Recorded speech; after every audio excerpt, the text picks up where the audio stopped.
Hello friends, as you all know कल आपका science का बोर्ड का एग्जाम है, द फाइनल एग्जाम्स। आपने जितनी प्रिपरेशन साल भर करनी थी वो आप ऑलरेडी कर चुके।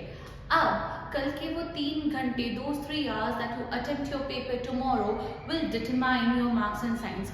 यानी कि कल अगर आपने पेपर बहुत अच्छे से, बहुत स्ट्रैटेजिकली और बहुत स्मार्टली अटेम्प्ट कर लिया तो हो सकता है आपकी साल भर की मेहनत या इन 3-4 दिन की मेहनत बहुत अच्छे कलर्स लेकर आए। जस्ट इन केस अगर आपने कल पेपर अटेम्प्ट करने में कुछ भी गलती कर दी या एक स्ट्रैटेजिक प्लान आपके पास पेपर अटेम्प्ट करने का नहीं है तो शायद आप बाद में रिग्रेट करोगे कि आप बहुत ज़्यादा स्कोर कर सकते थे अगर हमें ये छोटी छोटी स्ट्रैटेजीज पता थी।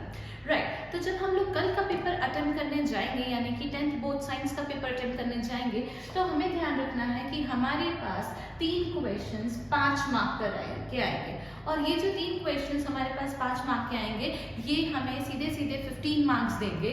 और अच्छी बात ये है कि इन तीनों क्वेश्चंस में आपके पास इंटरनल चॉइस होगी। व्हेन यू से इंटरनल चॉइस तो इन 5 मार्क के क्वेश्चंस की अच्छी बात ये होती है कि ये ज़्यादा मार्क के होते हैं, ये इजी होते हैं और इसके में हमेशा और में आपके पास एक क्वेश्चन होता है, यानी कि अगर आपको एक क्वेश्चन नहीं आए तो आप दूसरा क्वेश्चन अटेम्प्ट कर सकते हो। सो कल के पेपर के लिए आपका जो सबसे स्मार्ट और सबसे अच्छा स्ट्रैटेजी होगा वो होगा कि अपने पेपर के पहले 20 से 25 मिनट में आपको ये 15 मार्क्स अपनी पॉकेट में करने हैं। क्यों? क्योंकि ये आसान है और इसमें इंटरनल चॉइस दी गई है। जब आप ध्यान दोगे तो हमारे पास एमसीक्यू के भी अप्रोक्सीमेटली 20 क्वेश्चंस आएंगे, पर ये 20 क्वेश्चंस में से करीबन 6 क्वेश्चंस ऐसे होंगे जो आपको डरा देंगे। इसीलिए हमें ये वाला पोर्शन सबसे लास्ट में अटेम्प्ट करना है क्योंकि ये डिफिकल्ट होगा तो हमें डर नहीं है, क्योंकि अगर 4 क्वेश्चन डिफिकल्ट भी निकले और हम वो नहीं कर पाए तो हमारा 4 मार्क्स का नुकसान है। बट ये क्वेश्चन देखकर अगर आप पेपर में नर्वस हो गए तो अपना ये पूरा पेपर बिगाड़ दोगे। So you need to take care कि हम लोग सबसे पहले ये 5 मार्क के क्वेश्चंस करेंगे, उसके बाद हम लोग ये 4 मार्क के 3 क्वेश्चंस करेंगे, दैट इज हम हमारे पॉकेट में 12 नंबर करेंगे।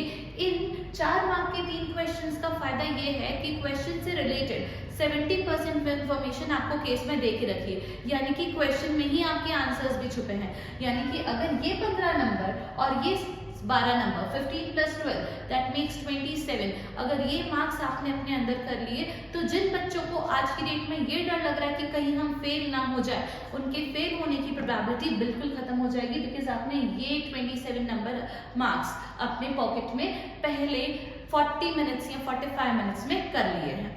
ध्यान देने वाली बात है कि आप कल के पेपर में क्वेश्चंस बहुत ध्यान से पढ़ेंगे। कौन से? ये एमसीक्यू वाले। पर अभी हमारा जो फोकस रहेगा वो 5 मार्क्स और 4 मार्क्स वाले क्वेश्चंस पे रहेगा। ये 27 मार्क्स अटेम्प्ट करने के बाद आप इन 2 मार्क्स के क्वेश्चंस पर आओगे। ये 2 मार्क के क्वेश्चन इसलिए जरूरी होते हैं कि जनरली बहुत डिफिकल्ट नहीं होते, और क्योंकि ये बहुत डिफिकल्ट नहीं होते तो आप इसे आसानी से अटेम्प्ट करके 1 शॉट में करेक्ट आंसर्स लिख सकते हो, क्योंकि इसमें ज्यादा सोचना नहीं पड़ता, इसमें ज्यादा लिखना भी नहीं पड़ता। These 2 marks question should not take 30 words per question। इससे ज्यादा इसमें लिखने की रिक्वायरमेंट नहीं होती। Then at last after these 5, 4 and 2 you would come to these 3 marks questions, जो हो सकता है आपका टाइम भी अच्छे से ले, जो हो सकता है आपका ब्रेन भी ले, यानी कि आपका ग्रे मैटर इसमें बहुत ज्यादा लगेगा, क्योंकि इसमें कुछ पार्ट ट्रिकी हो सकता है, कुछ पार्ट डायग्राम बेस्ड हो सकता है। और जब आप आखिरी में ये 3 मार्क के क्वेश्चंस करोगे तो आपके पास अच्छे नीट क्लीन डायग्राम बनाने का रीजनेबल टाइम होगा, क्योंकि तब तक आपको पता होगा कि आप ये 27 प्लस ये 24 मार्क्स अपने पॉकेट में ऑलरेडी कर चुके हो। So then you would be less stressed and you will present these answers very nicely, क्योंकि अब आपको पता है कि आपके पास डायग्राम बनाने का भी अच्छे से टाइम है। जैसे कि लाइट के क्वेश्चन में आपको डायग्राम आ सकता है, लाइट प्रोसेसेस के क्वेश्चन में आपको डायग्राम आ सकता है। तो इन सारे क्वेश्चंस के लिए को नीटली और अच्छे से प्रेजेंट करने के लिए आपके पास रीजनेबल टाइम होगा। लास्टली आप ये एमसीक्यूज वाले क्वेश्चन करोगे जिसमें आपको अच्छे से ध्यान भी लगाना है और क्वेश्चंस बहुत केयरफुली रीड करने हैं, क्योंकि एमसीक्यू में बहुत सारी ट्रिक होती है। बहुत बार आप नॉट पढ़ना भूल जाते हो तो आप गलत आंसर मार्क कर देते हो, करेक्ट की जगह इनकरेक्ट कर लेते हो। ये छोटी छोटी बातें आपको एमसीक्यूज में ध्यान रखनी है। और ओवरऑल जनरल पेपर के लिए कुछ चीजें ध्यान रखनी है, none of your chemistry answers, जब हम लोग केमिस्ट्री की बात करते हैं, should be without an equation. आपके हर केमिस्ट्री आंसर के साथ क्या होनी चाहिए, इक्वेशन होनी चाहिए। कोशिश करना है कि हमारी इक्वेशंस बैलेंस्ड है, क्योंकि अगर आपने इक्वेशन नहीं लिखी तो आप अपने आते हुए क्वेश्चन के 0 मार्क्स ले आओगे।